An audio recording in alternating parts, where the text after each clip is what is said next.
Hello and welcome to another episode of Mole Thoughts. My name is ChaosMole and today we have a look at SteamWorld Build. This game is definitely a city simulation game I've been looking forward to since I played the demo, I think in January, and I was like, hell yeah, it's finally out, so let's have a look at that. And the first thing I immediately want to say here is this game is pretty cool, but it's not for everyone. Because this is definitely what I would call a beginner game. This is a game for people who like it cozy, who like it slow, or who have never played a city simulator. So if you are somebody who is just coming from Frostpunk or City Skylines 2 or something like that, right?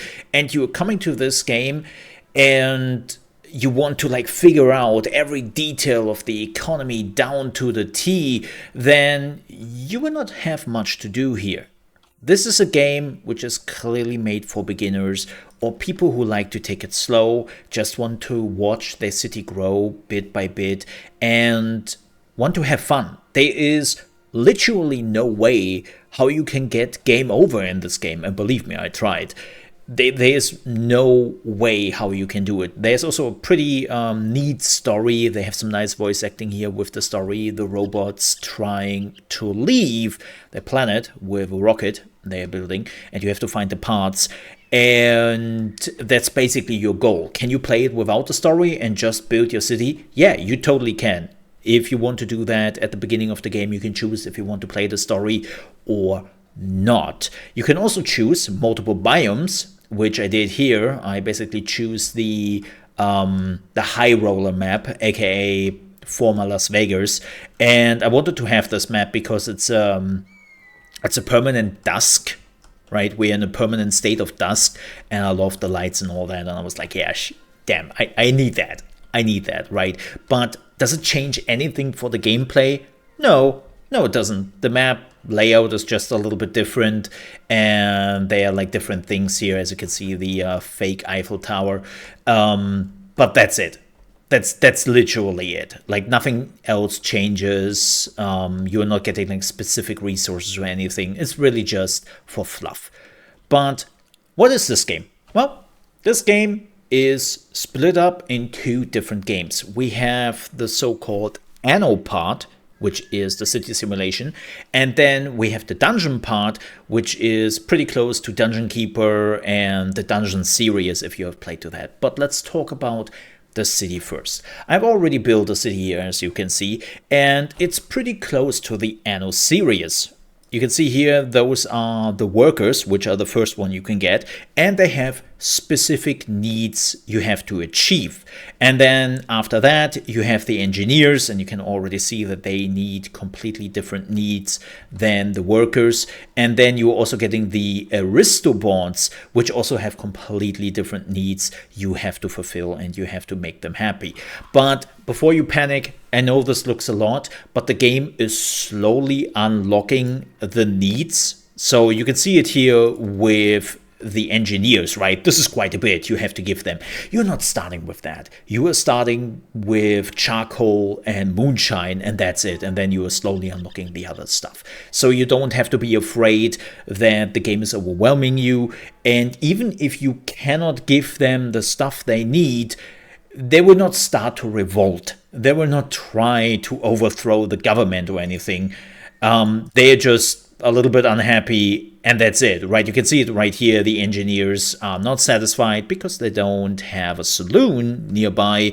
But the only thing which happens is that you have less engineers at your disposal and you are making a little bit less money. But it's nothing severe and nothing which can really hurt you.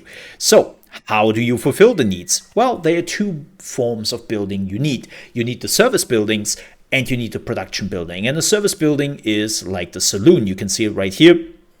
The saloon is covering a certain area on the map, and every building which is in that vicinity is getting the service. Whereas the production building, like the Burgermeister, is not really a service building. It's just producing a certain item, which is the Robo Burger.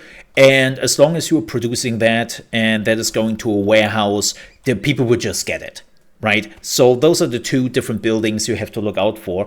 And that's fine. The only thing I'm not a huge fan of is that a lot of the service buildings have a very limited range. And if you're not building them perfectly, like I did here, you would not reach as many buildings as you like, and you just have to build more of them. You can see it right here, right? This one is not really that great, and it only reaches a few buildings here and there, and you have to build quite a bit, even though they are just a few meters apart.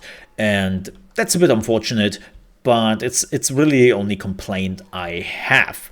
And as I said, you have to produce the resources, and there are quite a bit of them in the game. As I said, they will not unlock all at once, and there are two ways how you can get those resources. Well, technically three ways. The one is through the train, which is coming every 5 minutes, and then you can decide what you want to buy for money or for rubies. You can also get some items, which will upgrade your buildings. I have it right here. Let me show you that. You can upgrade the buildings with some items you can order, that they are doing more deliveries or that they are producing their product faster and something like that, right? It's pretty straightforward. Is it like you definitely need that in your life? No, not really, but it's nice to have.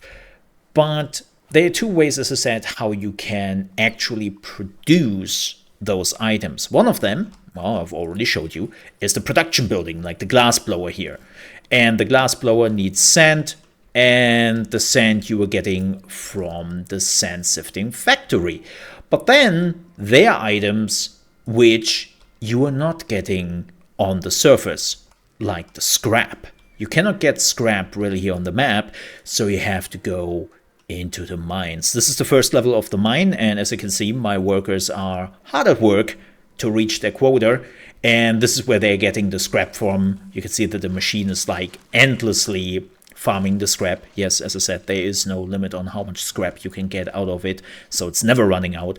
And that goes for the same resources here. We have some ironium or some water, and the first level is pretty much learning how you build your mines. And as I said, it's pretty close to how the Dungeon Keeper series or dungeons work, right? You can just say, okay, this one right here, remove it, and your workers are going immediately to work. You can also find resources down here, like gold or diamonds, right? Which is pretty neat, but there is a problem. Because the moment you are getting into the second layer, things will change. Yeah, because now they are actually things which will try to murder you. You can see it here with the enemy soil. And when you are opening up those areas, monsters will come out to eat you, right? And that's not too great. So you need guards which will protect you. You can also upgrade the guards with flamethrowers and guns. And I will show you that here in a hot second when they are done with this. And the guards will automatically immediately take care of it. As you can see, they are running and the guards are like, oh, what's going on here? So you don't really have to do anything as long as you have enough guards. They would take care of it, and they would just eliminate the enemy. And you can see that we have unlocked a bigger area. And yes, sometimes that can mean that actually enemies are coming out from here and they will try to attack your workers, but then your guards are taking care of it. Wait, Mo, what happens if they are all getting killed? Well, then they will respawn after some time. It's not really a big deal. It doesn't really cost you resources. And no, they cannot go topside. They cannot go into your city, swarm your city, and destroy it or something like that. As I said, there are no real ways on how you can fail the game. But the point I want to make here is this game is fun, and I enjoy it. It's very cozy, it's slow, and you have to don't have to know the economy down to a T. Because even if you're missing something, the people would tell you what it is, and you can see relatively easy here what's going on exactly, and then you fix it. And that's that. No harm done, no damage done. You can fail, as I said before. And It's a very slow and cozy game. This is one of those games, and I cannot repeat this enough, but this is one of those games I would recommend to new players, right? Like you can see one of my guards was eaten, which is not too great by the worm, which is unfortunate, of course, but he would just respawn after some time. He would just respawn after some time, and then he would back on work duty. So not really too much of a problem. But again, this is a game I recommend for new players or for people who like to take it slow and just want to have a cozy experience. If you are a hardcore management sim player, this is not your game. I'm sorry, this is not your game. This is for the people who want to take it slow. And maybe this is their first venture into a simulation city building game. And they would definitely enjoy this, especially with the story, with the voice acting. They did a pretty good job with that. And I definitely enjoy my game, but I had certain expectations when I got into this game because I played the demo. And I didn't get disappointed like some people who thought they would get a new Anno here with some Dungeon Keeper elements. That is not happening. Also, speaking of which, checking it out, as I said, there is a demo available on Steam as far as I know. The game is available on all platforms, but it is also available on Xbox Game Pass. So if you have that, you can just check the game out on there. But again, I recommend this game for beginners or for people who like to take it slow and don't really look for a hardcore city sim builder game. Like if you want that, you play City Skylines or you play Anno or something like that. Like it is definitely designed for a specific group of people. With that said, thank you so much for watching. I hope you enjoyed this. If you did, please don't forget to leave a like and also subscribe to the channel for more strategy games. With that said, thank you so much for watching. Stay safe.